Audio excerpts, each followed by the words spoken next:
know we love to help you stay fit and stay healthy here on America Trends. And tonight we bring you Dr. Julie Rosenberg, who her aim in life is to do just that. JulieRosenbergMD.com is where you can find all her good tips. And Julie, welcome to the program. Thanks. It's so great to be here. Now, what you want people to do is to be preventative, so we don't wait for a catastrophe in our health to start paying attention to our health, right? That's absolutely true, Amy. I'm so interested in health prevention.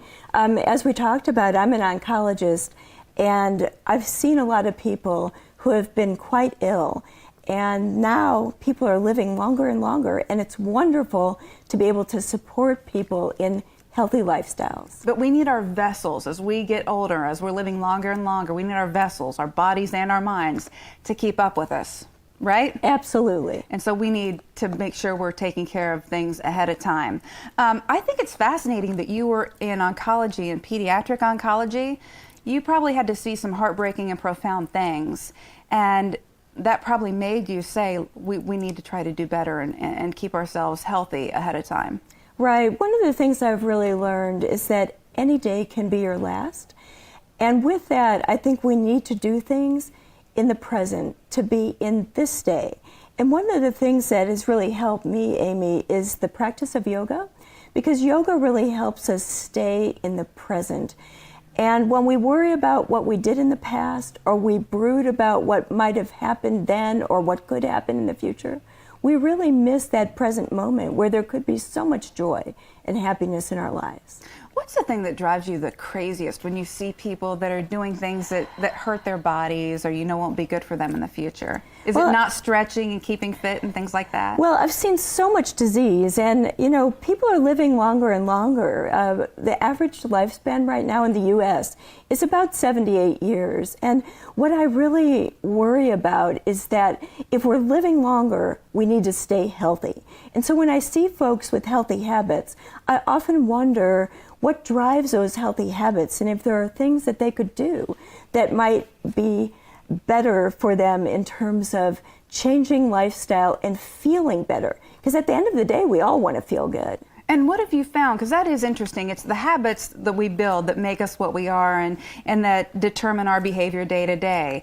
What are the habits that you see that make people have just better lives now and in the future? Well, some of it you talked about earlier on the show, Amy. One thing I can say is that doing things that you enjoy, periodically going out, eating something that you might like, but doing that in moderation, such as chocolate in moderation, I really agree with that. When we do a lot of restrictive things, restrictive behaviors, they're really hard because they don't become habits.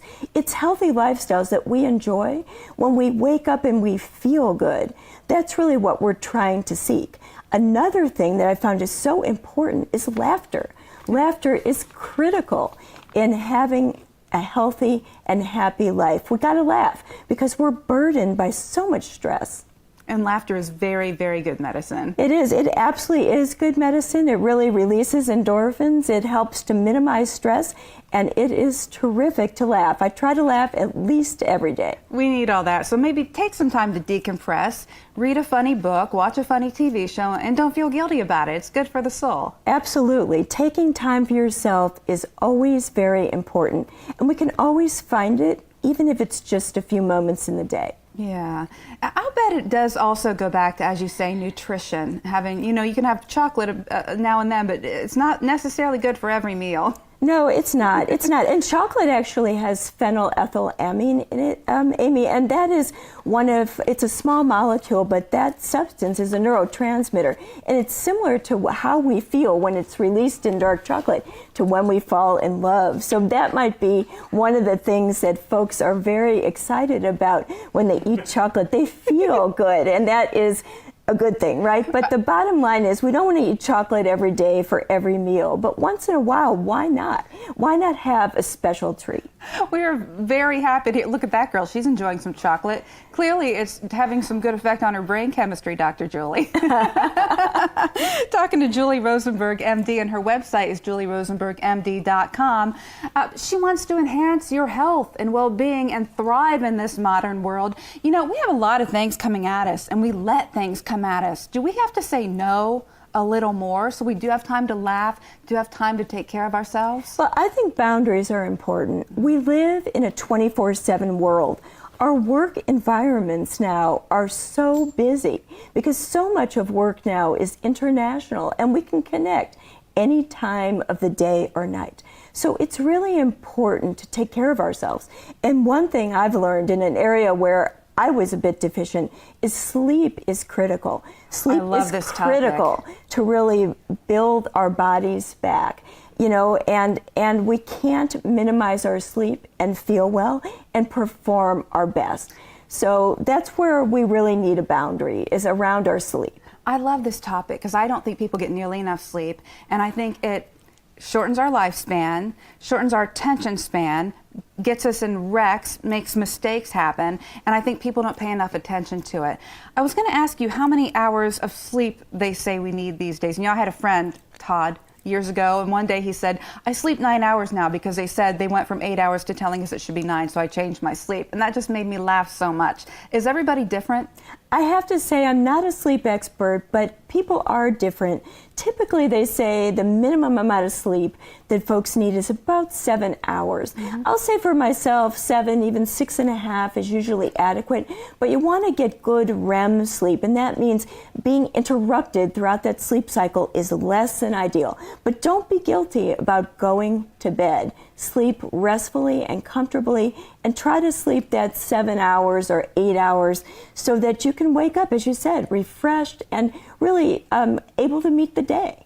When we do wake up, are there any steps we can take to sort of keep in that relaxed state of mind? Maybe we don't grab our cell phone right away and see all the nonsense that's happened overnight or crazy stuff in the news. Absolutely. A great idea is to sleep with your cell phone in another room or at least away from your bed.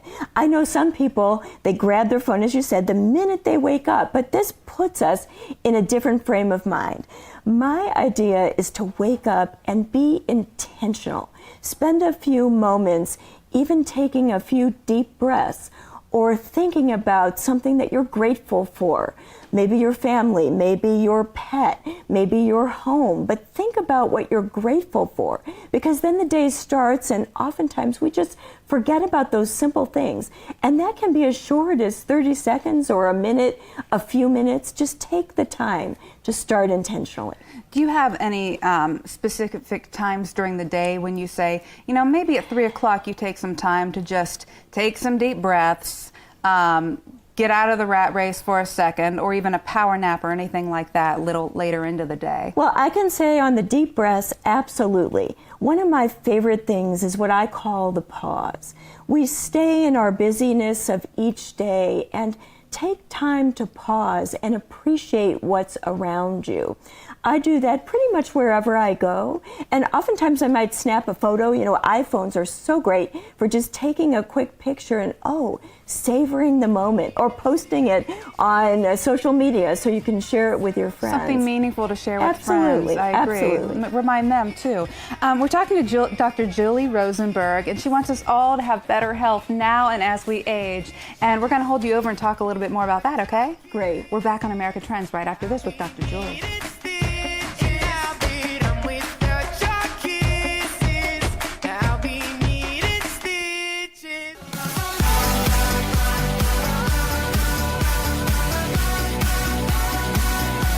Welcome back. We're here with Dr. Julie Rosenberg, MD, who wants to help us all live better lives, longer lives where we're very healthy toward the end and not just trying to get by. She is an experienced pharmaceutical executive who oversees global drug development programs for patients with cancer. So she's done pediatric oncology. She's a health optimization expert.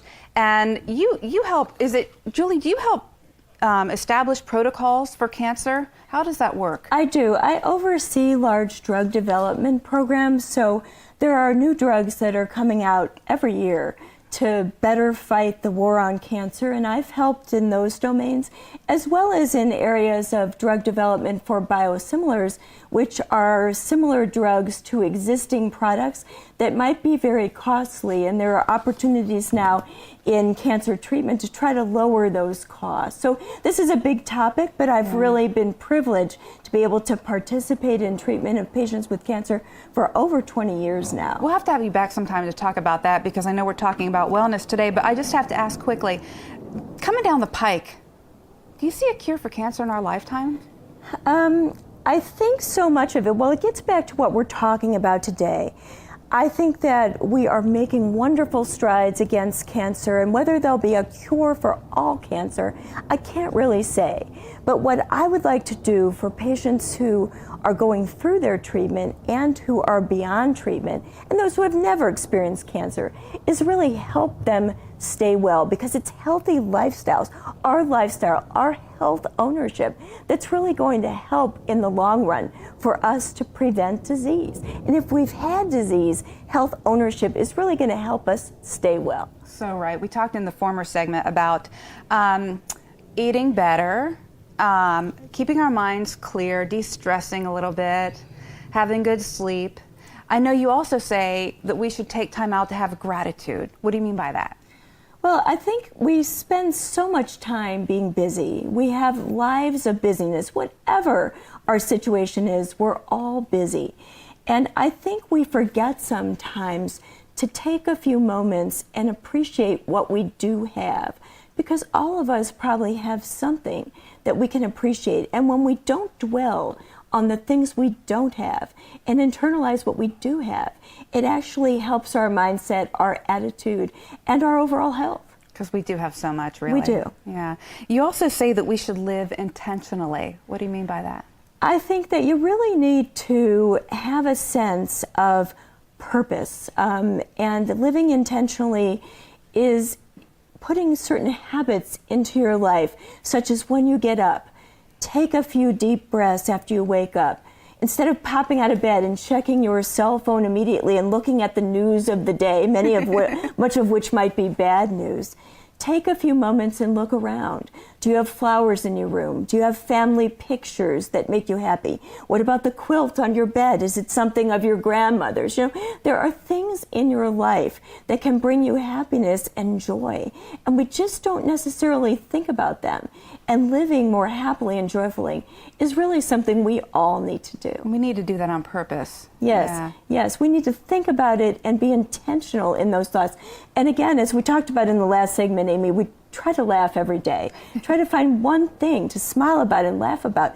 It'll make your life so much better. There's science that supports that. So living intentionally, we don't have to just let life happen to us. No, life will happen as it happens, but we can take charge of our lives. We can take charge of our health and well-being, and you know, we can overcome so many of the challenges that we all face by taking charge, living mindfully, living intentionally. And exercise and stretching, I know you advocate yoga, but a lot of it, stretching alone, I think it's so important as we age. I was telling someone the other day, I've ripped my back out just brushing my teeth. As we age, we need to take care of ourselves and be preventative, right? Absolutely, and that is one thing that I really try to do every day. And you don't have to be in a gym, or you don't have to go out and do something. You can just do it in your home. You don't need a lot of fancy equipment. And if you're not someone who is exceedingly mobile, you can even do stretching and exercise in a seated position. So there are many things that we can do. But rather than sitting stiff and rigid and over our computers, bent over as we tend to do, open the posture, breathe for a moment. What did that take? 1 second? Right. You'll feel so much better. It just gives you a whole new power. Absolutely. And it does take just a few seconds, and you can absolutely do it in your chair. We just have to, especially if we're bent over a computer all the time, we have to take time to stand up and stretch. You're just not doing your body any good. Right. Right, stand up and stretch, or even stretch at the desk. And there are some yoga postures that I talk about in my book, Beyond the Mat, that you can even do seated, or I spend a lot of time traveling. So for your business travelers, this is a great thing. You can do it in the air, simple yoga postures. If you know it, you can do it, and you can try it. Julie Rosenberg, MD, we can't thank you enough for the helpful tips, helping us stay healthy. Her website is right there, Julie Rosenberg, MD. Thank you so much for being with us tonight. Pleasure. We appreciate it so much.